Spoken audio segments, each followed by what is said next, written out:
ಎಲ್ಲರಿಗೂ ನಮಸ್ಕಾರ. Hi-tech info Kannada YouTube ಚಾನಲ್ಗೆ ಸ್ವಾಗತ.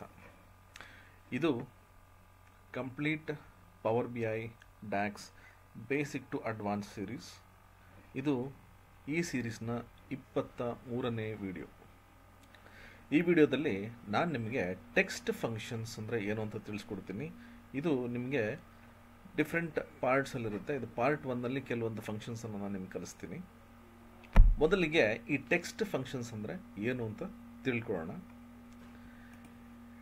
ಫಸ್ಟ್ ಆಫ್ ಆಲ್, ಡ್ಯಾಕ್ಸ್ ಅಂತಂದರೆ ನಮ್ಗೆ ಗೊತ್ತು, ಡೇಟಾ ಅನಾಲಿಸಿಸ್ ಎಕ್ಸ್ಪ್ರೆಷನ್ಸ್ ಅಂತ. ಇದೇನಪ್ಪ ಅಂತಂದರೆ ನಮ್ಮ ಈ ಎಕ್ಸೆಲ್ ಲೈಬ್ರರಿಯಲ್ಲಿ ಸ್ಟ್ರಿಂಗ್ ಫಂಕ್ಷನ್ಸ್ ಇರುತ್ತಲ್ಲ, upper, lower, left, mid, right ಅಂತ ಕೆಲವೊಂದು ಫಂಕ್ಷನ್ಸ್ಗಳಿದೆ. ಆ ಒಂದು ಲೈಬ್ರರಿಯನ್ನು ಬೇಸ್ಡ್ ಅಂದರೆ ಅದನ್ನು ಬೇಸ್ ಇಟ್ಕೊಂಡು ಈ ಡ್ಯಾಕ್ಸ್ ಫಂಕ್ಷನ್ಸನ್ನು ಮಾಡಿರ್ತೀವಿ. ಸೊ ಈ ಡ್ಯಾಕ್ಸ್ ಫಂಕ್ಷನ್ಸ್ ಏನಿರುತ್ತೆ, ಇದು ಆಲ್ಮೋಸ್ಟ್ ಎಕ್ಸೆಲ್ ಫಾರ್ಮುಲಾಸ್ಗೆ ಸಿಮಿಲಾರಿಟಿ ಇರುತ್ತೆ. ಬಟ್ ಏನಪ್ಪ ಅಂತಂದರೆ ಸ್ವಲ್ಪ ಮಾಡಿಫಿಕೇಷನ್ ಇರುತ್ತೆ. ಎಕ್ಸೆಲಲ್ಲಿ ನಾವು ಸೆಲ್ ಬೈ ಸೆಲ್ ಕ್ಯಾಲ್ಕುಲೇಷನ್ಸನ್ನು ಮಾಡ್ಕೋಬೋದು. ಇದು ಎಂಟೈರ್ ಕಾಲಮ್ಗೆ ನಮಗೆ ಟ್ಯಾಬ್ಲರ್ ಮಾಡಲ್ಸಲ್ಲಿ ಈ ಕ್ಯಾಲ್ಕುಲೇಷನ್ಸ್ ಆಗುತ್ತೆ. ಟೆಕ್ಸ್ಟ್ ಫಂಕ್ಷನ್ಸ್ ಯೂಶಲಿ ನಾವೇನಕ್ಕೆ ಯೂಸ್ ಮಾಡ್ತೀವಿ ಅಂದರೆ, ಒಂದು ಕಾಲಮ್ನ ಡೇಟಾ ಎಕ್ಸ್ಟ್ರಾಕ್ಟ್ ಮಾಡೋದಕ್ಕೆ, ಅಥವಾ ಅದನ್ನು ಮ್ಯಾನಿಪುಲೇಟ್ ಮಾಡೋದಕ್ಕೆ, ಫಾರ್ಮ್ಯಾಟ್ ಮಾಡೋದಕ್ಕೆ, ಅಥವಾ ಡೇಟಾ ಅನಲೈಸ್ ಮಾಡೋದಕ್ಕೆ ನಾವು ಈ ಟೆಕ್ಸ್ಟ್ ಫಂಕ್ಷನ್ಸನ್ನು ಯೂಸ್ ಮಾಡ್ತೀವಿ. ಎಕ್ಸಾಂಪಲ್ಸ್, ಕೆಲವು ಟೈಮ್ ಏನಾಗುತ್ತೆ ಅಂದರೆ, ನಾವು ಈ ಕಸ್ಟಮರ್ ನೇಮ್ ಅಂತ ಇರುತ್ತೆ, ಪ್ರಾಡಕ್ಟ್ ನೇಮ್ ಇರುತ್ತೆ, product IDs, order IDs, ಈ ಥರ ಕೆಲವೊಂದು ಕಾಲಮ್ಸ್ ಇರುತ್ತೆ. ಅದರಿಂದ ನಾವು ಡೇಟಾನ ಎಕ್ಸ್ಟ್ರಾಕ್ಟ್ ಮಾಡೋದಕ್ಕಾಗಲಿ, ಅಥವಾ ಆ ಡೇಟಾ ಕೇಸನ್ನು ಚೇಂಜ್ ಮಾಡೋದಕ್ಕಾಗಲಿ, ಈ ಥರ ಒಂದು ರಿಕ್ವೈರ್ಮೆಂಟ್ಗೆ ನಾವು ಈ ಟೆಕ್ಸ್ಟ್ ಫಂಕ್ಷನ್ಸನ್ನು ಯೂಸ್ ಮಾಡ್ತೀವಿ. ಯೂಶಲಿ ಟೆಕ್ಸ್ಟ್ ಫಂಕ್ಷನ್ಸ್ ನಾವು ಡೇಟಾ ಕ್ಲೀನಿಂಗ್ಗೆ ಹೆಚ್ಚಾಗಿ ಯೂಸ್ ಮಾಡ್ಕೋತೀವಿ. ಬನ್ನಿ, ಇಲ್ಲಿ ಕೆಲವೊಂದು ಲಿಸ್ಟ್, ಈ ಪಾರ್ಟಲ್ಲಿ ನಿಮಗೆ ಕೆಲವೊಂದು ಇಂಪಾರ್ಟೆಂಟ್ ಟೆಕ್ಸ್ಟ್ ಫಂಕ್ಷನ್ಸನ್ನು ಲಿಸ್ಟ್ ಮಾಡಿದ್ದೀನಿ. ಇಲ್ಲಿ ನೋಡ್ಬೋದು ನೀವು, upper, lower, left, mid, right, ಮತ್ತು concatenate, X, combine values, exact, fixed, ಈ ಥರ ಒಂದಷ್ಟು ಫಂಕ್ಷನ್ಸನ್ನು ಲಿಸ್ಟ್ ಮಾಡಿದ್ದೀನಿ. ಇಲ್ಲೇನು ಮಾಡಿದ್ದೀನಿ ಅಂದರೆ, ಕೆಲವೊಂದು ಲಿಂಕ್ಸನ್ನು ಕೊಟ್ಟಿದ್ದೀನಿ. ಈ ಲಿಂಕ್ಸ್ ನಿಮಗೆ ಎಷ್ಟು ಹೆಲ್ಪ್ ಆಗುತ್ತೆ ಅಂತಂದರೆ, ನೋಡಿ ಇಲ್ಲಿ ಡಿಸ್ಕ್ರಿಪ್ಷನ್ಸ್ ಇದೆ. ಈ ಡಿಸ್ಕ್ರಿಪ್ಷನ್ಸ್ ನಿಮಗೆ ಇದು ಏನು ಅಂತ ಅರ್ಥ ಮಾಡಿಸುತ್ತೆ. ನಾನು ಇದನ್ನೆಲ್ಲ ನಿಮಗೆ ಪ್ರಾಕ್ಟಿಕಲಾಗಿ ತೋರಿಸ್ತೀನಿ. ಜೊತೆಗೆ ಇಲ್ಲಿ ನೋಡಿ, ಇಲ್ಲಿ ನಾನು ಈ ಲಿಂಕನ್ನು ಕ್ಲಿಕ್ ಮಾಡಿದ್ರೆ ಇದು ಮೈಕ್ರೋಸಾಫ್ಟ್ ವೆಬ್ಸೈಟ್ಗೆ ಹೋಗುತ್ತೆ. ಈ ಮೈಕ್ರೋಸಾಫ್ಟ್ ವೆಬ್ಸೈಟ್ ಏನಿದೆಯಲ್ಲ, ನಮಗೆ ತುಂಬ ಅನುಕೂಲ ಮಾಡಿಕೊಡುತ್ತೆ. ಈಗ ಫಾರ್ ಎಕ್ಸಾಂಪಲ್ ಅಪ್ಪರ್ ಅಂತ ನಾನು ಕ್ಲಿಕ್ ಮಾಡಿದೆ. ಇಲ್ಲಿ ನೋಡಿ, ಈ ಅಪ್ಪರ್ ಫಂಕ್ಷನ್ಸ್ಗೆ ಸಿಂಟೆಕ್ಸ್, ಎಕ್ಸ್ಪ್ಲನೇಷನ್ ಮತ್ತು ಎಕ್ಸಾಂಪಲ್ಸ್ ಎಲ್ಲ ಇದರಲ್ಲಿ ಕೊಟ್ಟಿರುತ್ತೆ. ಸೊ ಹಾಗಾಗಿ ನಾನು ಈ ಒಂದು ಲಿಂಕನ್ನು ಯೂಸ್ ಮಾಡ್ಕೊಂಡು ಇದೇನು ಸ್ಪೆಸಿಫೈ ಮಾಡಿದ್ದೀನಿ ಲಿಂಕ್ಸು, ಇದು ತುಂಬ ಅನುಕೂಲ ಆಗುತ್ತೆ. ಈ ಇಡೀ ಪ್ರೆಸೆಂಟೇಷನ್ ನಾನು ನಿಮಗೆ ನಮ್ಮ ಟೆಲಿಗ್ರಾಮ್ ಚಾನಲಲ್ಲಿ ಪೋಸ್ಟ್ ಮಾಡಿರ್ತೀನಿ. ದಯವಿಟ್ಟು ನಮ್ಮ ಟೆಲಿಗ್ರಾಮ್ ಚಾನಲ್ಗೆ ನೀವು ಮೆಂಬರ್ ಆಗಿ, ಅದರಿಂದ ಇಲ್ಲಿರೋ ಎಲ್ಲ ಏನು ಫೈಲ್ಸ್ ಇದೆ, ಪ್ರಾಕ್ಟೀಸ್ ಮಾಡೋಕ್ಕೆ ಫೈಲ್ಸು ಮತ್ತು ಈ ಪ್ರೆಸೆಂಟೇಷನ್ ಎಲ್ಲ ಅದರಲ್ಲಿರುತ್ತೆ. ನೀವು ಡೌನ್ಲೋಡ್ ಮಾಡಿಕೊಂಡು ಪ್ರಾಕ್ಟೀಸ್ ಮಾಡ್ಕೋಬೋದು. ಎಲ್ಲದೂ ಉಚಿತವಾಗಿರುತ್ತೆ. ರೈಟ್, ಬನ್ನಿ ಇವಾಗ ಇಲ್ಲಿರೋವಂಥ ಎಲ್ಲ ಫಂಕ್ಷನ್ಸ್ಗಳು ಯಾವ ರೀತಿ ನಮಗೆ ವರ್ಕ್ ಮಾಡುತ್ತೆ ಮತ್ತು ಇದನ್ನು ಯಾವ ರೀತಿ ನಾವು ನಮ್ಮ ರಿಕ್ವೈರ್ಮೆಂಟ್ಗೆ ಅಳವಡಿಸ್ಕೋಬೋದು ಅಂತ ನಾನು ನಿಮಗೆ ತಿಳಿಸ್ಕೊಡ್ತೀನಿ. ಇವಾಗ ನಾವು ಪವರ್ ಬಿ ಐ ವಿಂಡೋಗೆ ಹೋಗೋಣ. ಇಲ್ಲಿ ನಾನು ಏನು ಮಾಡಿದ್ದೀನಿ, ಕೆಲವೊಂದು ಫೈಲ್ಸನ್ನು ಇಟ್ಕೊಂಡಿದ್ದೀನಿ. ನಿಮಗೆ ಅನುಕೂಲ ಆಗಬೇಕು ಅಂದ್ಬಿಟ್ಟು ಈ ಟೇಬಲ್ಸನ್ನು ಏನು ಮಾಡಿದ್ದೀನಿ, ಎಲ್ಲ ಸಪ್ರೇಟ್ ಟೇಬಲ್ಸಲ್ಲಿ ನಾನು ಈ ಡೇಟಾನ ಇಟ್ಟಿದ್ದೀನಿ. ಮೊದಲಿಗೆ ನಾವೇನು ಮಾಡೋಣ ಅಂದರೆ, ಚೇಂಜ್ ಕೇಸ್ ಅಂದರೆ ಅಪ್ಪರ್ ಕೇಸ್ ಮತ್ತು ಲೋವರ್ ಕೇಸ್ ಯಾವ ರೀತಿ ವರ್ಕ್ ಆಗುತ್ತೆ ಅಂತ ನಾವು ನೋಡೋಣ. ಇಲ್ಲಿ ನ್ಯೂ ಕಾಲಮ್ ಅಂತಿದೆ, ನಾನು ನ್ಯೂ ಕಾಲಮನ್ನು ಕ್ಲಿಕ್ ಮಾಡ್ತೀನಿ. ನ್ಯೂ ಕಾಲಮ್ ಅಂತ ಕ್ಲಿಕ್ ಮಾಡಿದಾಗ ನನಗೆ ಇಲ್ಲಿ ಫಾರ್ಮುಲಾ ಬಾರ್ ಎನೇಬಲ್ ಆಗುತ್ತೆ, ಒಂದು ಕಾಲಮ್ ಕ್ರಿಯೇಟ್ ಆಗುತ್ತೆ. ಇಲ್ಲಿ ನಾನು ಏನು ಮಾಡ್ತೀನಿ, ಕಸ್ಟ್ ಅಂಡರ್ಸ್ಕೋರ್ ಅಪ್ಪರ್ ಅಂತ ಕೊಟ್ಟು, ಇಲ್ಲಿ ಅಪ್ಪರ್ ಆಫ್ ಟೆಕ್ಸ್ಟ್, ಏನು ಟೆಕ್ಸ್ಟ್, ಕಸ್ಟಮರ್ ನೇಮ್ ಕಾಲಮ್ ತಗೋತೀನಿ. ಬ್ರ್ಯಾಕೆಟ್ ಕ್ಲೋಸ್ ಮಾಡಿ ಎಂಟರ್ ಮಾಡಿದ್ರೆ ನನಗಿಲ್ಲಿ ಈ customer name upper case convert ಆಗುತ್ತೆ. ರೈಟ್, ಸಪೋಸ್ ನನಗಿದು ಲೋವರ್ ಕೇಸ್ಗೆ ಬೇಕು, ನಾನು ನ್ಯೂ ಕಾಲಮ್ ಅಂತ ಕೊಡ್ತೀನಿ.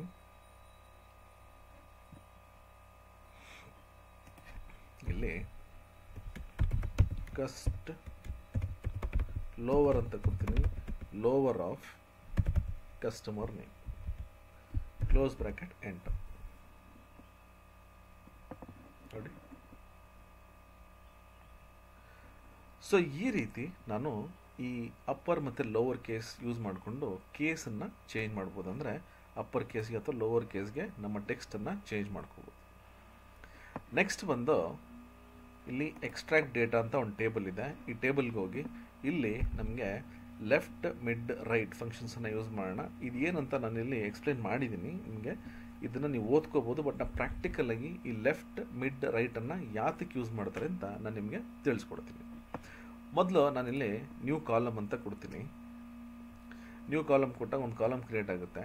ನನ್ನ ರಿಕ್ವೈರ್ಮೆಂಟ್ ಬಂದು ಫಸ್ಟ್ 2 ಕ್ಯಾರೆಕ್ಟರ್ಸ್, ಇಲ್ಲಿ CA ಅಂತಿದೆಯಲ್ಲ ಆ ಥರ ಇಡೀ ಕಾಲಮಲ್ಲಿ ಫಸ್ಟ್ 2 ಕ್ಯಾರೆಕ್ಟರ್ಸ್ ನನಗೆ ಬೇಕು. ನಾನು ಏನು ಮಾಡ್ತೀನಿ, ಇಲ್ಲಿ ಆರ್ಡರ್ ಅಂಡರ್ಸ್ಕೋರ್ ಲೆಫ್ಟ್ ಅಂತ ಕೊಡ್ತೀನಿ. ಲೆಫ್ಟ್ ಆಫ್, ಲೆಫ್ಟ್ ಅಂದರೆ ಲೆಫ್ಟ್ ಸೈಡಿಂದ ನನಗೆ 2 ಕ್ಯಾರೆಕ್ಟರ್ ಬೇಕು. ಪ್ಯಾರಾಮೀಟರ್ ನೋಡಿ ಟೆಕ್ಸ್ಟ್ ಅಂತ ಕೇಳುತ್ತೆ. ಟೆಕ್ಸ್ಟ್ ಬಂದು ನಾನು ಆರ್ಡರ್ ID ಅಂತ ಕೊಡ್ತೀನಿ, ನನಗೆ ಬೇಕಾಗಿರೋದು 2 ಕ್ಯಾರೆಕ್ಟರ್ಸ್, ನಾನು 2 ಅಂತ ಕೊಟ್ಟು ಎಂಟರ್ ಅಂತ ಕೊಡ್ತೀನಿ. ನನಗಿಲ್ಲಿ 2 ಕ್ಯಾರೆಕ್ಟರ್ ಬಂತು. ರೈಟ್, ನನಗೆ ಇವಾಗ ಲಾಸ್ಟ್ 6 ಕ್ಯಾರೆಕ್ಟರ್ಸ್ ಬೇಕು. ಕೊನೆಯಲ್ಲಿರೋ 6 ಕ್ಯಾರೆಕ್ಟರ್ಸ್ ನನಗೆ ಬೇಕು. ಅವಾಗೇನು ಮಾಡ್ತೀನಿ, ನ್ಯೂ ಕಾಲಮ್ ಅಂತ ಕೊಟ್ಟು ನಾನಿಲ್ಲಿ ರೈಟ್ ಸೈಡಿಂದ 6 ಕ್ಯಾರೆಕ್ಟರ್ಸ್ ತೊಗೋತೀನಿ. ಇಲ್ಲಿ ಹೋಗ್ಬಿಟ್ಟು ನಾನು ಏನು ಮಾಡ್ತೀನಿ, ಆರ್ಡರ್ ರೈಟ್ ಆಫ್, ಇಲ್ಲಿ ಟೆಕ್ಸ್ಟ್ ಕೇಳುತ್ತೆ, ನಾನು ಆರ್ಡರ್ ID ತೊಗೋತೀನಿ, ನಂಬರ್ ಆಫ್ ಕ್ಯಾರೆಕ್ಟರ್ಸ್ 6 ಅಂತ ಕೊಡ್ತೀನಿ, ಕ್ಲೋಸ್ ಬ್ರ್ಯಾಕೆಟ್ ಎಂಟರ್. ನೋಡಿ ಇವಾಗ ನನಗೆ ರೈಟ್ ಸೈಡಿಂದ 6 ಕ್ಯಾರೆಕ್ಟರ್ಸ್ ಬರುತ್ತೆ. ಸೊ ಈ ರೀತಿ ನಾವು ಡೇಟಾನ ಎಕ್ಸ್ಟ್ರಾಕ್ಟ್ ಮಾಡ್ಬೋದು. ಸರಿ, ನನಗಿವಾಗ ಮಧ್ಯದಲ್ಲಿರೋ 4 ಕ್ಯಾರೆಕ್ಟರ್ಸ್ ಎಕ್ಸ್ಟ್ರಾಕ್ಟ್ ಆಗಬೇಕು. ಏನು ಮಾಡ್ತೀನಿ, ಇಲ್ಲಿ ಹೋಗ್ಬಿಟ್ಟು ನ್ಯೂ ಕಾಲಮ್ ಅಂತ ಕೊಟ್ಟು ನಾನು ಮಿಡ್ ಅನ್ನೋ ಫಂಕ್ಷನನ್ನು ಯೂಸ್ ಮಾಡ್ತೀನಿ. ಇಲ್ಲಿ ಹೋಗ್ಬಿಟ್ಟು ಆರ್ಡರ್ ಮಿಡ್ ಅಂತ, ಮಿಡ್ ಆಫ್ ಟೆಕ್ಸ್ಟ್ ಕೇಳುತ್ತೆ, ನಾನು ಆರ್ಡರ್ ID ಕೊಡ್ತೀನಿ, ಸ್ಟಾರ್ಟಿಂಗ್ ಪೊಸಿಷನ್ ಅಂದರೆ ಎಲ್ಲಿಂದ ಎಕ್ಸ್ಟ್ರಾಕ್ಟ್ ಮಾಡಬೇಕು ನೋಡಿ, 1 2 3 4, 4ನೇ ಪೊಸಿಷನಿಂದ ಎಷ್ಟು ಕ್ಯಾರೆಕ್ಟರ್ ಬೇಕು, 1 2 3 4 ಕ್ಯಾರೆಕ್ಟರ್ ಬೇಕು. ಬ್ರ್ಯಾಕೆಟ್ ಕ್ಲೋಸ್ ಮಾಡಿ ಎಂಟರ್ ಅಂತ ಕೊಟ್ಟರೆ ನೋಡಿ ನನಗೆ ಮಧ್ಯದಲ್ಲಿರೋ 4 ಕ್ಯಾರೆಕ್ಟರ್ ಬಂದ್ಬಿಡುತ್ತೆ. ಅಂದರೆ ನಾನೇನಾದರೂ ಡೇಟಾ ಎಕ್ಸ್ಟ್ರಾಕ್ಟ್ ಮಾಡಬೇಕು ಅಂದರೆ ಲೆಫ್ಟ್ ರೈಟ್ ಮತ್ತು ಮಿಡ್ಡನ್ನು ಯೂಸ್ ಮಾಡಿಕೊಂಡು ಡೇಟಾನ ಎಕ್ಸ್ಟ್ರಾಕ್ಟ್ ಮಾಡ್ಬೋದು. ರೈಟ್, ನೆಕ್ಸ್ಟ್ ಹೋದರೆ ಕಾನ್ಕ್ಯಾಟಿನೇಟ್ ಎಕ್ಸ್ ಮತ್ತು ಕಂಬೈನ್ ವ್ಯಾಲ್ಯೂಸ್. ಈ 3 ಆ್ಯಕ್ಚುಲಾಗಿ ಈ ಫಂಕ್ಷನ್ ಏನಕ್ಕೆ ಯೂಸ್ ಆಗುತ್ತೆ ಅಂದರೆ ಡೇಟಾನ ಕಂಬೈನ್ ಮಾಡೋದಕ್ಕೆ. ಫಾರ್ ಎಕ್ಸಾಂಪಲ್ ನಾನಿಲ್ಲಿ ಕಂಬೈನ್ ವ್ಯಾಲ್ಯೂಸ್ ಅಂತ ಒಂದು ಟೇಬಲ್ ಇದೆ. ಇಲ್ಲಿ ಹೋದರೆ ನೋಡಿ, ಇಲ್ಲಿ 3 ಕಾಲಮ್ ಇದೆ, ರೀಜನ್, ಸ್ಟೇಟ್ ಮತ್ತು ಸಿಟಿ. ನನಗಿವಾಗ ರೀಜನ್ ಮತ್ತು ಸ್ಟೇಟ್ 2 ಕಂಬೈನ್ ಆಗಬೇಕು. ನಾನೇನು ಮಾಡ್ತೀನಿ, ನ್ಯೂ ಕಾಲಮ್ ಅಂತ ಕೊಡ್ತೀನಿ. ಈ 2 ಮರ್ಜ್ ಆಗಬೇಕು ಇವಾಗ, ಅಂದರೆ ಕಂಬೈನ್ ಆಗಬೇಕು. ನಾನು ಇಲ್ಲಿ ಹೋಗ್ಬಿಟ್ಟು ಇವಾಗ ಕಾನ್ಕ್ಯಾಟಿನೇಟ್ ಅನ್ನೋ ಫಂಕ್ಷನನ್ನು ಯೂಸ್ ಮಾಡ್ತೀನಿ. ಇಲ್ಲಿ ಕಾನ್ಕ್ಯಾಟ್ ಅಂಡರ್ಸ್ಕೋರ್ ರೀಜನ್ ಸ್ಟೇಟ್ ಅಂತ ಕೊಡ್ತೀನಿ. ಜಸ್ಟ್ ಅಬ್ಸರ್ವ್ ಮಾಡಿ, ಈಕ್ವಲ್ಸ್ ಇಲ್ಲಿ ಕಾನ್ಕ್ಯಾಟಿನೇಟ್ ಅಂತ ಕೊಟ್ಬಿಟ್ಟು ನೀವು ಪ್ಯಾರಾಮೀಟರ್ಸ್ ನೋಡ್ಬೋದು, 2 ಪ್ಯಾರಾಮೀಟರ್ಸ್. ಅಂದರೆ ನನಗೆ ಅಕಸ್ಮಾತಾಗಿ ಏನಾದರೂ ಡೇಟಾನ ಕಂಬೈನ್ ಮಾಡಬೇಕು ಅಂತಿದ್ರೆ, 2 ಕಾಲಮನ್ನು ನಾನು ಕಂಬೈನ್ ಮಾಡಬೇಕು ಅಂತಿದ್ರೆ ಕಾನ್ಕ್ಯಾಟಿನೇಟನ್ನು ಯೂಸ್ ಮಾಡ್ಬೋದು. ರೀಜನ್ ಸ್ಟೇಟ್ ಬ್ರ್ಯಾಕೆಟನ್ನು ಕ್ಲೋಸ್ ಮಾಡಿ ನಾನು ಎಂಟರ್ ಅಂತ ಕೊಡ್ತೀನಿ. ಇವಾಗ ನೋಡಿ ಈ 2 ಕಾಲಮ್ ಕಂಬೈನ್ ಆಗೋಯ್ತು. ಬಟ್ ಇಲ್ಲಿ ಸಪರೇಟರ್ಸ್ ಇಲ್ಲ, ಅಂದರೆ ಡಿಲಿಮಿಟರ್ಸ್ ಇಲ್ಲ. ಏನು ಮಾಡಬೇಕು, ಈಗೇನು ಮಾಡ್ತೀನಿ, ಇಲ್ಲಿ ಹೋಗ್ಬಿಟ್ಟು ಇನ್ನೊಂದು ಕಾಲಮನ್ನು ತೊಗೋತೀನಿ. ಇಲ್ಲಿ ನನಗಿವಾಗ ಸಪರೇಟರ್ ಬೇಕು, ಅಂದರೆ ವೆಸ್ಟ್ ಕ್ಯಾಲಿಫೋರ್ನಿಯಾ ಅಂತ ಬರಬೇಕು. ನಾನು ಏನು ಮಾಡ್ತೀನಿ, ಇಲ್ಲಿ ಹೋಗ್ಬಿಟ್ಟು ಕಂಬೈನ್ ವ್ಯಾಲ್ಯೂಸ್ ರೀಜನ್ ಮತ್ತು ಸ್ಟೇಟ್ ಅಂತ ಕೊಡ್ತೀನಿ. ಅಂದರೆ ಒಂದು ಕಾಲಮ್ ತೊಗೋತಾ ಇದ್ದೀನಿ, ಕಂಬೈನ್ ವ್ಯಾಲ್ ರೀಜನ್ ಮತ್ತು ಸ್ಟೇಟ್. ಇದು ವಿತ್ ಸಪ್ರೇಟರ್ ಬೇಕು ನನಗೆ, ಅಂದರೆ ಡಿಲಿಮಿಟರ್ ಬೇಕು. ನಾನೇನು ಮಾಡ್ತೀನಿ, ಕಂಬೈನ್ ವ್ಯಾಲ್ಯೂಸ್ ಅಂತ ಒಂದು ಫಂಕ್ಷನ್ ಇದೆ. ಈ ಫಂಕ್ಷನ್ ಏನು ಮಾಡುತ್ತೆ ಅಂದರೆ, ನಾವಿಲ್ಲಿ ಏನಾದರೂ ಕಾಲಮ್ ನೇಮ್ಸನ್ನು ಸ್ಪೆಸಿಫೈ ಮಾಡಿದ್ರೆ ವಿತ್ ಡಿಲಿಮಿಟರ್ ನನಗೆ ರಿಸಲ್ಟ್ಸ್ ಕೊಡುತ್ತೆ. ನನಗೆ ಬೇಕಾಗಿರೋದು ಇವಾಗ 2 ಕಾಲಮ್. ನಾನು ಏನು ಮಾಡ್ತೀನಿ, ಡಿಲಿಮಿಟರ್ ಕಾಮಾ ಅಂತ ಕೊಡ್ತೀನಿ ವಿತ್ ಸ್ಪೇಸ್, ಎಕ್ಸ್ಪ್ರೆಷನ್ ಬಂದು ರೀಜನ್, ಕಾಮಾ ಮತ್ತು ಸ್ಟೇಟ್. ಇಲ್ಲಿ ನೋಡ್ಬೋದು ನಾನು ಎರಡೇ ಕಾಲಮ್ ತೊಗೊಂಡಿದ್ದೀನಿ, ವಿತ್ ಸಪ್ರೇಟರ್ ತೊಗೊಂಡಿದ್ದೀನಿ. ಎಂಟರ್ ಅಂತ ಕೊಟ್ಟರೆ ನೋಡಿ ಇವಾಗ ಇಲ್ಲಿ ಎರಡೂ ಕಾಲಮ್ ಕಂಬೈನ್ ಆಗೋಯ್ತು. ಅಕಸ್ಮಾತಾಗಿ ನಂಗೆ ಏನಾದರೂ ಎರಡಕ್ಕಿಂತ ಹೆಚ್ಚು ಕಾಲಮ್ಸನ್ನು ಕಂಬೈನ್ ಮಾಡಬೇಕು, ಅವಾಗ ನಾನು ಏನು ಮಾಡ್ಬೋದು ನೋಡಿ, ಕಂಬೈನ್ ವ್ಯಾಲ್ಯೂಸನ್ನು ಯೂಸ್ ಮಾಡ್ಕೋಬೋದು. ನನಗೆ ಈ ಕಂಬೈನ್ ವ್ಯಾಲ್ಯೂಸ್ ಏನಿದೆ ಬರೀ ಎರಡೇ ಕಾಲಮ್ ಅಷ್ಟೇ ಅಲ್ಲ, ಇದು ಎಷ್ಟು ಕಾಲಮ್ ಬೇಕಾದ್ರೂ ನಾನು ಕಂಬೈನ್ ಮಾಡ್ಬೋದು. ನಾನೇನು ಮಾಡ್ತೀನಿ, ಇದೇ ಫಾರ್ಮುಲಾ ಕಾಪಿ ಮಾಡ್ಕೊಳ್ಳೋಣ. ಮತ್ತು ನಾನು ಏನು ಮಾಡ್ತೀನಿ, ಇಲ್ಲಿ ಹೋಗ್ಬಿಟ್ಟು ಹೊಸ ಕಾಲಮಲ್ಲಿ ಸಿಟಿ ಕೂಡ ಆ್ಯಡ್ ಮಾಡ್ತೀನಿ. ಇಲ್ಲಿ ಹೋಗ್ಬಿಟ್ಟು ಇದೇ ಫಾರ್ಮುಲಾ ನಾನು ಪೇಸ್ಟ್ ಮಾಡ್ತೀನಿ, ಬಟ್ ಇಲ್ಲೇನು ಮಾಡೋಣ ಅಂದರೆ ಸಿಟಿ ಕೂಡ ಆ್ಯಡ್ ಮಾಡ್ತೀನಿ. ಸಿಟಿ ಕಂಬೈನ್ ವ್ಯಾಲ್ಯೂಸಲ್ಲಿ ಇಲ್ಲಿ ಹೋಗ್ಬಿಟ್ಟು ಕೊನೆಯಲ್ಲಿ ನಾನು ಏನು ಮಾಡ್ತೀನಿ, ಕಾಮಾ ಸಿಟಿ ಅಂತ ಕೊಡ್ತೀನಿ, ಬ್ರ್ಯಾಕೆಟ್ ಕ್ಲೋಸ್ ಮಾಡಿ ಎಂಟರ್ ಅಂತ ಕೊಟ್ಟರೆ ನೋಡಿ ನನಗೆ ಮೂರೂ ಕಾಲಮಲ್ಲಿ ಕಂಬೈನ್ ಆಗಿ ಬಂದ್ಬಿಡುತ್ತೆ. ಸೊ ಈ ಡಿಲಿಮಿಟರ್ ಸಪ್ರೇಟರ್ ಏನಿದೆ ನಾನು ಏನು ಬೇಕಾದ್ರೂ ಕೊಡ್ಬೋದು. ಈಗ ನಾನು ಸೆಮಿಕೋಲನ್ ಕೊಟ್ಟೆ ಅಂತ ಇಟ್ಕೊಳ್ಳಿ, ಆಯಿತಾ, ಸೆಮಿಕೋಲನ್ ಸೆಮಿಕೋಲನ್ ಏನು ಬೇಕಾದ್ರೂ ಕೊಡ್ಬೋದು ನೋಡಿ, ಆಟೋಮೆಟಿಕಲಿ ಚೇಂಜ್ ಆಗುತ್ತೆ. ಸೊ ಈ ರೀತಿ ನಾವು ಕಾನ್ಕ್ಯಾಟಿನೇಟ್ ಮತ್ತು ಕಂಬೈನ್ ವ್ಯಾಲ್ಯೂಸ್ ಯೂಸ್ ಮಾಡಿಕೊಂಡು ಡೇಟನ್ನು ಕಂಬೈನ್ ಮಾಡ್ಕೋಬೋದು. ಕಾನ್ಕ್ಯಾಟಿನೇಟ್ ನಮಗೆ ಎರಡೇ ಕಾಲಮನ್ನು ಕಂಬೈನ್ ಮಾಡುತ್ತೆ, ಕಂಬೈನ್ ವ್ಯಾಲ್ಯೂಸ್ ನನಗೆ ಮೋರ್ ದ್ಯಾನ್ 2 ಕಾಲಮ್, ಅಂದರೆ ನನಗೆ ಎಷ್ಟು ಕಾಲಮ್ ಬೇಕಾದ್ರೂ ಕಂಬೈನ್ ಮಾಡ್ಬೋದು. ಅಡ್ವಾಂಟೇಜ್ ಅಂದರೆ ನನಗೆ ಡಿಲಿಮಿಟರ್ಸ್ ಕೂಡ ಕೊಡ್ಬೋದು. Right, next concatenate X. ಇದು ಯಾತಕ್ಕೆ ಯೂಸ್ ಮಾಡ್ತಾರೆ ನೋಡಿ, ನಾನಿವಾಗ ಇಲ್ಲೇನು ಮಾಡ್ತೀನಿ ಅಂದರೆ ನನಗೆ ಇಲ್ಲೊಂದು ಟೇಬಲ್ ಇದೆ, ಕಾನ್ಕ್ಯಾಟಿನೇಟ್ ಆಲ್ ಅಂತ ಒಂದು ಚಿಕ್ಕ ಟೇಬಲ್ ತೊಗೊಂಡಿದ್ದೀನಿ. ಇಲ್ಲಿ ಪರ್ಸನ್ ಅನ್ನೋ ಒಂದು ಕಾಲಮ್ ಇದೆ. ನನಗೇನಾಗಬೇಕು ಅಂದರೆ ಇದರಲ್ಲಿರೋ ಎಲ್ಲ ರೆಕಾರ್ಡ್ಸು, ಅಂದರೆ ಈ 4 ಪರ್ಸನ್ ನೇಮ್ಸ್ ಒಂದೇ ಸೆಲ್ಲಲ್ಲಿ ಒಂದು ಡಿಲಿಮಿಟರ್ ಅಂದರೆ ಸಪ್ರೇಟರಿಂದ ಕಂಬೈನ್ ಆಗಬೇಕು. ನಾನು ಇದನ್ನು ಪ್ರಾಕ್ಟಿಕಲಾಗಿ ತೋರಿಸಿ ನಾವು ನಿಮ್ಗೆ ಅರ್ಥ ಆಗುತ್ತೆ. ನಾನು ನ್ಯೂ ಕಾಲಮ್ ಅಂತ ಕೊಟ್ಟು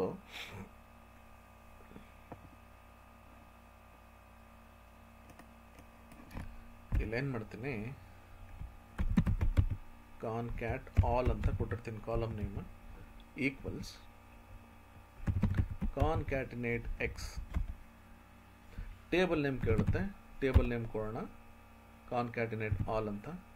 ಎಕ್ಸ್ಪ್ರೆಷನ್ ಕೇಳುತ್ತೆ, ಯಾವ ಕಾಲಮ್, ಪರ್ಸನ್ ಅನ್ನೋ ಕಾಲಮ್. ಡಿಲಿಮಿಟರ್ ಏನು ಕೊಡ್ತೀನಿ ನಾನು, ಇಲ್ಲಿ ಕಾಮಾ ಸಪ್ರೇಟರ್ ಕೊಡೋಣ, ಕಾಮಾ ಒಂದು ಸ್ಪೇಸ್ ಕೊಟ್ಬಿಟ್ಟು ಎಂಟರ್ ಅಂತ ಕೊಟ್ಟರೆ ಇವಾಗ ನೋಡಿ ಇಷ್ಟು ನೇಮ್ಸು ಇದೆಲ್ಲ ರೋಲು ಕಂಬೈನ್ ಆಗಿಬಿಡುತ್ತೆ. ನನಗೆ ಈ ಥರ ಬೇಡ, ಯಾಕಂದರೆ ಇಲ್ಲೇನಾಗುತ್ತೆ ಅಂದರೆ ಡೇಟಾ ಜಾಸ್ತಿ ಆಗಿಬಿಡುತ್ತೆ. ಇಲ್ಲಿ ಅಕಸ್ಮಾತಾಗಿ ಏನಾದರೂ ನಾವು ಕಾಲಮನ್ನು ಯೂಸ್ ಮಾಡಿಕೊಂಡು ಇದರಲ್ಲಿ 4 ನೇಮ್ ಇದೆ, ಓಕೆ, ಇದರಲ್ಲೊಂದು 25-30 ನೇಮ್ಸ್ ಇತ್ತು ಅಂದರೆ ನಿಮಗೆ ತುಂಬ ದೊಡ್ಡದಾಗ್ಬಿಡುತ್ತೆ ಈ ಒಂದು ಕಾಲಮ್. ಮತ್ತು ಇದು ಎಲ್ಲ 25 ಕಾಲಮಲ್ಲೂ ಇದು ಬಂದ್ಬಿಡು ಸೇಮ್ ಬರುತ್ತೆ. ಇನ್ಸ್ಟೆಡ್ ನಾನು ಏನು ಮಾಡ್ಬೋದು, ಇಲ್ಲಿ ಹೋಗ್ಬಿಟ್ಟು ಒಂದು ಮೆಷರನ್ನು ಕ್ರಿಯೇಟ್ ಮಾಡ್ಕೋಬೋದು. ಮೆಷರ್ ಕ್ರಿಯೇಟ್ ಮಾಡಿ ನೋಡಿ, ಸೇಮ್ ಅದೇ ಫಾರ್ಮುಲಾ, ಅದೇ ಪ್ಯಾರಾಮೀಟರ್ಸ್, ರಿಸಲ್ಟ್ ಹಂಗೆ ಬರುತ್ತೆ. ಇಲ್ಲಿ ಹೋಗ್ಬಿಟ್ಟು ನಾನು ಏನು ಮಾಡ್ತೀನಿ, ಕಾನ್ಕ್ಯಾಟ್ ಆಲ್ MSR ಅಂತ ಕೊಟ್ಟಿರ್ತೀನಿ ನಾನು, ಮೆಷರ್ ಅಂತ ನನ್ನ ರೆಫರೆನ್ಸ್ಗೆ. ಕಾನ್ಕ್ಯಾಟಿನೇಟ್ ಎಕ್ಸ್, ಟೇಬಲ್ ಕೇಳುತ್ತೆ ಕಾನ್ಕ್ಯಾಟಿನೇಟ್ ಆಲ್, ಕಾಮ ಎಕ್ಸ್ಪ್ರೆಷನ್ ಬಂದು ಪರ್ಸನ್ ಅಂತ ಕೊಡ್ತೀನಿ, ಕಾಮ ಡಿಲಿಮಿಟರ್ ನಾನು ಏನು ಮಾಡ್ತೀನಿ ಈ ಥರ ಕಾಮಾ ಸಪ್ರೇಟರ್ ಕೊಟ್ಟು ಎಂಟರ್ ಅಂತ ಕೊಡ್ತೀನಿ. ನಿಮಗೆಲ್ಲ ಗೊತ್ತಿದೆ, ಮೆಷರ್ ಅಂದರೆ ನನಗೆ ಇಲ್ಲಿ ಯಾವುದೇ ವ್ಯಾಲ್ಯೂಸ್ ಕ್ಯಾಲ್ಕುಲೇಟ್ ಆಗಿ ಬರಲ್ಲ. ಕಾಲಮ್ ಮಾತ್ರ ಪ್ರೀ ಕ್ಯಾಲ್ಕುಲೇಟೆಡ್, ಅಂದರೆ ಮೊದಲೇ ಟೇಬಲಲ್ಲಿ ಕ್ಯಾಲ್ಕುಲೇಟ್ ಆಗಿ ನಮಗೆ ರಿಸಲ್ಟ್ಸ್ ಇರುತ್ತೆ. ಇವಾಗ ಕ್ಯಾನ್ವಸ್ಗೆ ಹೋಗೋಣ. ಕ್ಯಾನ್ವಸ್ಗೆ ಹೋಗ್ಬಿಟ್ಟು ಇಲ್ಲಿ ಏನು ಮಾಡ್ತೀನಿ, ಇಲ್ಲಿ ಕಾರ್ಡ್ ಅಂತ ಇರುತ್ತೆ, ಕಾರ್ಡ್. ಈ ಕಾರ್ಡನ್ನು ಕ್ಲಿಕ್ ಮಾಡ್ತೀನಿ. ಕ್ಲಿಕ್ ಮಾಡಿದ್ರೆ ನನಗೆ ಇಲ್ಲೊಂದು ವಿಜುವಲೈಸೇಷನ್ ಬರುತ್ತೆ. ನನಗೆ ಎಲ್ಲ ವ್ಯಾಲ್ಯೂಸ್ ಕಂಬೈನ್ ಆಗಿರೋವಂಥದ್ದು ಒಂದು ಬರಬೇಕು. ನಾನು ಏನು ಮಾಡ್ತೀನಿ, ಇಲ್ಲಿ ಹೋಗ್ಬಿಟ್ಟು ನೋಡಿ, ಇಲ್ಲಿ ಕಾನ್ಕ್ಯಾಟ್ ಆಲ್ ಇದು ಬಂದು ಕಾಲಮ್, ಇದು ಸೆಲೆಕ್ಟ್ ಮಾಡ್ತೀನಿ. ನೋಡಿ ನನಗಿವಾಗ ನಾನೇನು ಕಂಬೈನ್ ಮಾಡಿದ್ದೆ ಎಲ್ಲ ವ್ಯಾಲ್ಯೂಸ್ ಇಲ್ಲಿ ಬರುತ್ತೆ ಈ ಥರ. ಅಕಸ್ಮಾತಾಗಿ ನಾನು ಏನಾದರೂ ಯಾವ್ದಾದ್ರು ರಿಪೋರ್ಟ್ಸ್ ಮಾಡ್ತಾ ಇರ್ತೀನಿ, ನನಗೆಲ್ಲ ಈ ಮ್ಯಾನೇಜರ್ ನೇಮ್ ಅಥವಾ ಪರ್ಸನ್ ನೇಮ್ ಬರಬೇಕು, ಸಿಟಿ ನೇಮು, ಪ್ರಾಡಕ್ಟ್ ನೇಮ್ ಬರಬೇಕು ಅಂದರೆ ಈ ರೀತಿ ನಾನು ಇಲ್ಲಿ ಇದನ್ನು ಕೊಡ್ಬೋದು. ಏನಪ್ಪ ಅಂತ ನಾನು ಫಿಲ್ಟರ್ಸ್ ಕೂಡ ಹಾಕಿ ನಾನು ಇದು ಮಾಡ್ಬೋದು. ಸೊ ನಮಗೆ ಇನ್ನೂ ಡೈನಾಮಿಕ್ಕಾಗಿ ರಿಸಲ್ಟ್ಸ್ ಬರುತ್ತೆ. ನಮಗೆ ಕಾಲಮಲ್ಲಿ ಡೈನಾಮಿಕ್ಕಾಗಿ ರಿಸಲ್ಟ್ಸ್ ಬರಲ್ಲ, ಬಟ್ ನಮಗೆ ಈ ಮೆಷರಲ್ಲಿ ಡೈನಾಮಿಕ್ಕಾಗಿ ರಿಸಲ್ಟ್ಸ್ ಬರುತ್ತೆ. ಅದೆಲ್ಲ ನೀವು ವಿಜುವಲೈಸೇಷನ್ಸ್ ನಮ್ಮ ವೆಬ್ಸೈಟ್ಗೆ ಹೋದರೆ ಕಂಪ್ಲೀಟ್ ಪವರ್ BI ಕೋರ್ಸ್ ಏನಿದೆ ಅದನ್ನು ತೊಗೊಂಡ್ರೆ ಅದ್ರಲ್ಲಿ ಗೊತ್ತಾಗುತ್ತೆ. ಬಟ್ ಇಲ್ಲಿ ನಾನು ನಿಮಗೆ ಯಾವ ರೀತಿ ಮೆಷರ್ ಯೂಸ್ ಮಾಡ್ಕೊಂಡು ಅಥವಾ ಕಾಲಮ್ ಯೂಸ್ ಮಾಡಿಕೊಂಡು ಕಾನ್ಕ್ಯಾಟಿನೇಟ್ ಎಕ್ಸನ್ನು ಯೂಸ್ ಮಾಡ್ಬೋದು ಅಂತ ತೋರಿಸ್ಕೊಡ್ತಾ ಇದ್ದೀನಿ. ನಾನು ಇಲ್ಲೋಗ್ಬಿಟ್ಟು ಏನು ಮಾಡ್ತೀನಿ, ಇವಾಗ ಇದನ್ನು ಕ್ಲೋಸ್ ಮಾಡ್ತೀನಿ. ಇಲ್ಲೇ ಕಾನ್ಕ್ಯಾಟಿನೇಟ್ ಆಲ್ ಮೆಷರ್ ನೋಡಿ. ಸೊ ಇದೇನಪ್ಪ ಅಂದರೆ ಮೆಷರಲ್ಲಿ ಅಡ್ವಾಂಟೇಜ್ ಏನಂದರೆ ನಮಗಿದು ಡೈನಮಿಕ್ ಆಗಿ ರಿಸಲ್ಟ್ಸ್ ಬರುತ್ತೆ. ಇಲ್ಲಿ ಡೈನಮಿಕ್ ಆಗಿ ಬರಲ್ಲ, ಕಾಲಮಲ್ಲಿ ಅಷ್ಟೇ, ಇನ್ನೇನಿಲ್ಲ. ಓಕೆ, ಸೊ ಈ ರೀತಿ ನಾವು ಕಾನ್ಕ್ಯಾಟಿನೇಟ್ ಎಕ್ಸನ್ನು ಯೂಸ್ ಮಾಡ್ಕೋಬೋದು. ರೈಟ್, ನೆಕ್ಸ್ಟ್ ಎಕ್ಸಾಕ್ಟ್ ಮತ್ತು ಫಿಕ್ಸ್ಡ್. ಎಕ್ಸಾಕ್ಟ್ ಅಂದರೆ ನಮಗೆ ಇವಾಗ ಇಲ್ಲಿ ಒಂದು ಟೇಬಲ್ ಇದೆ, ಎಕ್ಸಾಕ್ಟ್ ವ್ಯಾಲ್ಯೂಸ್, ಎಕ್ಸಾಕ್ಟ್ ಡೇಟಾ ಅಂತ ಒಂದು ಇದು ಎಕ್ಸ್ಟ್ರಾಕ್ಟ್ ಡೇಟಾ. ಒಂದು ಕೆಲಸ ಮಾಡೋಣ, ಓಕೆ, ಮ್ಯಾಚ್ ವ್ಯಾಲ್ಯೂಸ್ ಇದು ತೊಗೊಳ್ಳೋಣ. ಓಕೆ, ಇದು ಬೇಡ, ಇದು ಮ್ಯಾಚ್ ವ್ಯಾಲ್ಯೂಸನ್ನು ತೊಗೊಳ್ಳೋಣ. ನೋಡಿ, ಇಲ್ಲಿ ಸಿಟಿ ಮತ್ತು ಸಿಟಿ ನೇಮ್ಸ್ ಅಂತಿದೆ. ಈ ಎರಡೂ ಕಾಲಮ್ಸನ್ನು ನಾನು ಕಂಪೇರ್ ಮಾಡಬೇಕು, ಎರಡೂ ಸೇಮ್ ಇದೆಯಾ ಅಂತ. ಸೇಮ್ ಇದ್ದರೆ ಟ್ರೂ ಬರುತ್ತೆ, ಸೇಮ್ ಇಲ್ಲ ಅಂದರೆ ಫಾಲ್ಸ್ ಬರುತ್ತೆ. ಅದಕ್ಕೆ ನಾನೇನು ಮಾಡ್ತೀನಿ, ನ್ಯೂ ಕಾಲಮನ್ನು ತೊಗೋತೀನಿ. ಈ ನ್ಯೂ ಕಾಲಮನ್ನು ತೊಗೊಂಡಾಗ ನನಗೊಂದು ಕಾಲಮ್ ಬರುತ್ತೆ. ನಾನು ಯಾವ ಫಂಕ್ಷನ್ ಯೂಸ್ ಮಾಡ್ತೀನಿ ಅಂದರೆ ಎಕ್ಸಾಕ್ಟ್ ಅನ್ನೋ ಕಾಲಮನ್ನು ಯೂಸ್ ಮಾಡ್ತೀನಿ. ಇಲ್ಲೇನು ಮಾಡೋದು ಅಂದರೆ ಎಕ್ಸಾಕ್ಟ್ ವ್ಯಾಲ್ ಅಂತ ಕೊಟ್ಟಿರ್ತೀನಿ, ಈಕ್ವಲ್ಸ್ ಎಕ್ಸಾಕ್ಟ್ ಅನ್ನೋ ಫಂಕ್ಷನ್ನು ನಮಗೆ ಏನು ಕೊಡುತ್ತೆ ಅಂದರೆ ನೋಡಿ, ಟೆಕ್ಸ್ಟ್ 1 ಟೆಕ್ಸ್ಟ್ 2 ಈ ಎರಡೂ ವ್ಯಾಲ್ಯೂವನ್ನು ಚೆಕ್ ಮಾಡುತ್ತೆ. ಟೆಕ್ಸ್ಟ್ 1 ಯಾವುದಿದೆ, ಸಿಟಿ ಇದೆ. ಟೆಕ್ಸ್ಟ್ 2 ಯಾವುದಿದೆ, ಸಿಟಿ ನೇಮ್ಸ್ ಅಂತಿದೆ. ಇದನ್ನು ಎಂಟರ್ ಅಂತ ಕೊಟ್ಟರೆ ನೋಡಿ, ಈ ಎರಡೂ ಕಾಲಮು ಚೆಕ್ ಮಾಡುತ್ತೆ. ಚೆಕ್ ಮಾಡಿ ನಮಗೆ ಟ್ರೂ ಅಥವಾ ಫಾಲ್ಸ್ ಅಂತ ಕೊಡುತ್ತೆ. ಎಲ್ಲೆಲ್ಲಿ ಮ್ಯಾಚ್ ಆಗುತ್ತೆ ವ್ಯಾಲ್ಯೂಸ್ ಎಕ್ಸಾಕ್ಟಾಗಿ ಅದು ಟ್ರೂ ಅಂತ ಬರುತ್ತೆ. ಎಲ್ಲೆಲ್ಲಿ ವ್ಯಾಲ್ಯೂಸ್ ಮ್ಯಾಚ್ ಆಗಲ್ಲ ನೋಡಿ, ಫಾಲ್ಸನ್ನು ಫಿಲ್ಟರ್ ಮಾಡ್ತೀನಿ. ನೋಡಿ, ಇಲ್ಲಿ ಸ್ಪೇಸ್ ಇದೆ, ಇಲ್ಲಿ ಸ್ಪೇಸ್ ಇದೆ, ಇಲ್ಲಿ ಸ್ಪೇಸ್ ಇಲ್ಲ. ಇದು ಅಷ್ಟೇ, ಸ್ಪೇಸ್ ಇದೆ ಬಟ್ ಸ್ಮಾಲ್ ಲೆಟರ್ಸಲ್ಲಿದೆ. ಇಲ್ಲಿ ನೋಡಿ, ಈ ಎರಡು ಸೇಮ್ ಇದೆ ಬಟ್ ಕೇಸ್ ಚೇಂಜ್ ಇದೆ. ನಮಗೆ ಎಕ್ಸಾಕ್ಟ್ ಏನು ಕೊಡುತ್ತೆ ಅಂದರೆ ಎಕ್ಸಾಕ್ಟಾಗಿ ಅದು ಮ್ಯಾಚ್ ಆಗಬೇಕು ವ್ಯಾಲ್ಯೂಸ್. ಅದು ಕೇಸ್ ಇರ್ಬೋದು ಅಥವಾ ಸ್ಪೆಷಲ್ ಕ್ಯಾರೆಕ್ಟರ್ ಸ್ಪೇಸ್ ಏನಾದರೂ ಇರ್ಬೋದು, ಮ್ಯಾಚ್ ಎಕ್ಸಾಕ್ಟಾಗಿ ಆಗಬೇಕು, ಆವಾಗಲೇ ಅದು ಟ್ರೂ ಅಂತ ಬರುತ್ತೆ. ರೈಟ್, ನೆಕ್ಸ್ಟ್ ಫಿಕ್ಸ್ಡ್ ಅಂತ ಒಂದು ಫಂಕ್ಷನ್ ಇದೆ. ಫಿಕ್ಸ್ಡ್ ಏನು ಮಾಡುತ್ತೆ ಅಂತ ನಾನು ತೋರಿಸ್ತೀನಿ. ನೀವು ಕಾಲಮ್ ಅಂತ ಕೊಡ್ತೀನಿ, ಕಾಲಮ್ ಕೊಟ್ಬಿಟ್ಟು ಇಲ್ಲಿ ನಾನೇನು ಮಾಡ್ತೀನಿ, ಫಿಕ್ಸ್ಡ್ ವ್ಯಾಲ್ ಅಂತ ಕಾಲಮ್ ಏನು ಕೊಟ್ಬಿಟ್ಟು ನೋಡಿ, ಇಲ್ಲಿ ಫಿಕ್ಸ್ಡ್ ಅಂತ ಕೊಡ್ತೀನಿ. ನಿಮಗೆ ಎಕ್ಸ್ಪ್ಲೇನ್ ಮಾಡ್ತೀನಿ ಫಿಕ್ಸ್ಡ್ ಏನು ಮಾಡುತ್ತೆ ಅಂತ. ಫಿಕ್ಸ್ಡ್ ಏನು ಮಾಡುತ್ತೆ ಅಂದರೆ ಒಂದು ನಂಬರ್ ಕಾಲಮನ್ನು ತೊಗೊಳುತ್ತೆ. ಅದನ್ನು ನಾವು ಎಷ್ಟು ಡೆಸಿಮಲ್ ಬೇಕೋ ಅಷ್ಟು ಡೆಸಿಮಲ್ಗೆ ನಾವು ರೌಂಡ್ ಆಫ್ ಮಾಡ್ಕೋಬೋದು. ಬಟ್ ರಿಸಲ್ಟ್ಸ್ ಏನಿರುತ್ತಲ್ಲ ಅದು ನಮಗೆ ಟೆಕ್ಸ್ಟ್ ಫಾರ್ಮ್ಯಾಟಲ್ಲಿ ಕೊಡುತ್ತೆ. ಅಂದರೆ ಅದು ನಂಬರ್ ಇರಲ್ಲ, ಟೆಕ್ಸ್ಟ್ ಆಗಿಬಿಡುತ್ತದೆ. ಬಟ್ ಏನಂದರೆ ಇದರಲ್ಲಿ ನಮಗೆ ಕಾಮಾ ಸಪ್ರೇಟರ್ಸ್ ಕೂಡ ಕೊಡುತ್ತೆ. ಫಾರ್ ಎಕ್ಸಾಂಪಲ್ ನೋಡಿ, ಇವಾಗ ಸೇಲ್ಸ್ ಅಂತ ಕೊಡ್ತೀನಿ, ಕಾಮಾ ಇದು ಎಷ್ಟು ಡೆಸಿಮಲ್ಸ್ ಅಂತ ಕೇಳುತ್ತೆ. ನಾನು 2 ಡೆಸಿಮಲ್ಸ್ ಅಂತ ಕೊಡ್ತೀನಿ, ಬ್ರ್ಯಾಕೆಟ್ ಕ್ಲೋಸ್ ನೋಟ್ ಎಂಟರ್ ಅಂತ ಕೊಡ್ತೀನಿ. ನೋಡಿ, ಇಲ್ಲಿ ಇವಾಗ ಕಾಮಾ ಸಪ್ರೇಟರ್ ಬರುತ್ತೆ. ಬಟ್ ನೀವು ನೋಡ್ಬೋದು ಅಲೈನ್ಮೆಂಟು ಇದು ಲೆಫ್ಟ್ ಸೈಡಲ್ಲಿದೆ, ನಂಬರ್ ಆದರೆ ಯೂಶಲಿ ರೈಟ್ ಸೈಡಲ್ಲಿರುತ್ತೆ.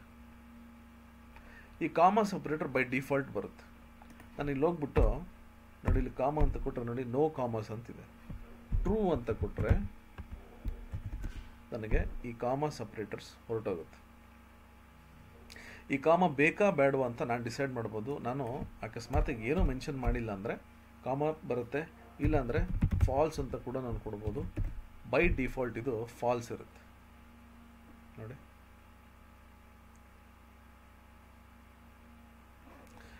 ಸೊ ಈ ರೀತಿ ನಾವು ಟೆಕ್ಸ್ಟ್ ಫಂಕ್ಷನ್ಸನ್ನು ಯೂಸ್ ಮಾಡ್ಬೋದು. ಇನ್ನೂ ಹೆಚ್ಚಿನ ಟೆಕ್ಸ್ಟ್ ಫಂಕ್ಷನ್ಸ್ ಇದೆ, ಮುಂದಿನ ವೀಡಿಯೋದಲ್ಲಿ ನಾನು ನಿಮಗೆ ತೋರಿಸ್ತೀನಿ.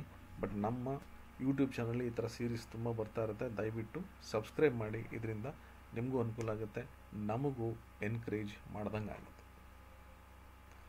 ರೈಟ್, ಸಪೋಸ್ ಯಾರಾದರೂ ಅಕಸ್ಮಾತಾಗಿ ಡೇಟಾ ಅನಾಲಿಟಿಕ್ಸಲ್ಲಿ ಒಂದು ಒಳ್ಳೆ ಕೆರಿಯರ್ ಮಾಡ್ಕೋಬೇಕು ಅಂತಿದ್ರೆ ದಯವಿಟ್ಟು ನಮ್ಮ ನಂಬರ್ಗೆ ಕಾಂಟ್ಯಾಕ್ಟ್ ಮಾಡಿ. 9066078793 ಈ ನಂಬರ್ಗೆ ಕಾಂಟ್ಯಾಕ್ಟ್ ಮಾಡಿ ಹೆಚ್ಚಿನ ಮಾಹಿತಿಯನ್ನು ತಿಳ್ಕೊಳ್ಳಿ. ನಿಮ್ಗೇನಾದರೂ ಅಕಸ್ಮಾತಾಗಿ ಫೋನ್ ಮಾಡೋಕ್ಕಾಗಿಲ್ಲ ಅಂದರೆ ಇಮೇಲ್ ಕೂಡ ಮಾಡ್ಬೋದು. enquiry@itsinc.in ನೀವು ಇಮೇಲ್ ಮಾಡಿ, ಖಂಡಿತವಾಗಿ ನಾನು ನಿಮಗೆ ಕಾಲ್ ಮಾಡಿ ಅಥವಾ ನಿಮಗೆ ಹೆಚ್ಚಿನ ಮಾಹಿತಿಯನ್ನು ನಾವು ತಿಳಿಸ್ತೀವಿ. ಡೇಟಾ ಅನಾಲಿಟಿಕ್ಸ್ ಮತ್ತು ಡೇಟಾ ಸೈನ್ಸನ್ನು ಕನ್ನಡದಲ್ಲಿ ಕೂಡ ನಾವು ಮಾಡ್ತೀವಿ. ಸೊ ನಿಮಗೇನಾದರೂ ಕಷ್ಟ ಆಗುತ್ತೆ ಇಂಗ್ಲೀಷಲ್ಲಿ ಅರ್ಥ ಮಾಡ್ಕೊಳ್ಳೋದಕ್ಕೆ ಅಂದರೆ ದಯವಿಟ್ಟು ನಮಗೆ ಕಾಂಟ್ಯಾಕ್ಟ್ ಮಾಡಿ, ಖಂಡಿತವಾಗಿ ನಾವು ಕನ್ನಡದಲ್ಲಿ ಕೂಡ ನಿಮಗೆ ತಿಳಿಸ್ಕೊಡ್ತೀವಿ. ನಮ್ಮ ವೆಬ್ಸೈಟ್ www.itsinc.in ಈ ವೆಬ್ಸೈಟ್ಗೆ ವಿಸಿಟ್ ಮಾಡಿ.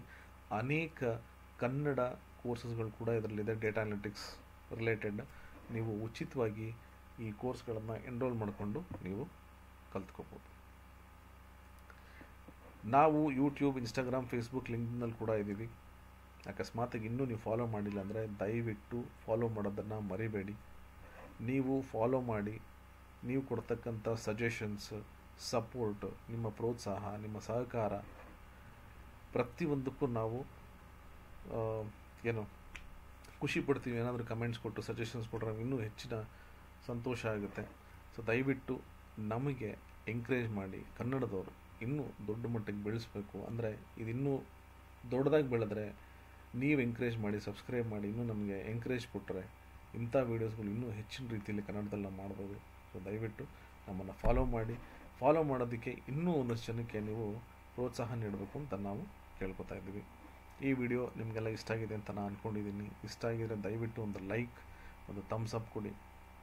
ನಿಮ್ಮ ಸಲಹೆ ಮತ್ತು ನಿಮ್ಮ ಅನಿಸಿಕೆಯನ್ನು ದಯವಿಟ್ಟು ಕಮೆಂಟ್ ಮಾಡಿ ಮತ್ತು ಇದನ್ನು ಹೆಚ್ಚಿನ ಜನಕ್ಕೆ ಶೇರ್ ಮಾಡಿ. ಈ ವಿಡಿಯೋ ನೋಡಿದ್ದಕ್ಕೆ ಧನ್ಯವಾದಗಳು. ಮುಂದಿನ ವಿಡಿಯೋದಲ್ಲಿ ನಾನು ಸಿಗ್ತೀನಿ.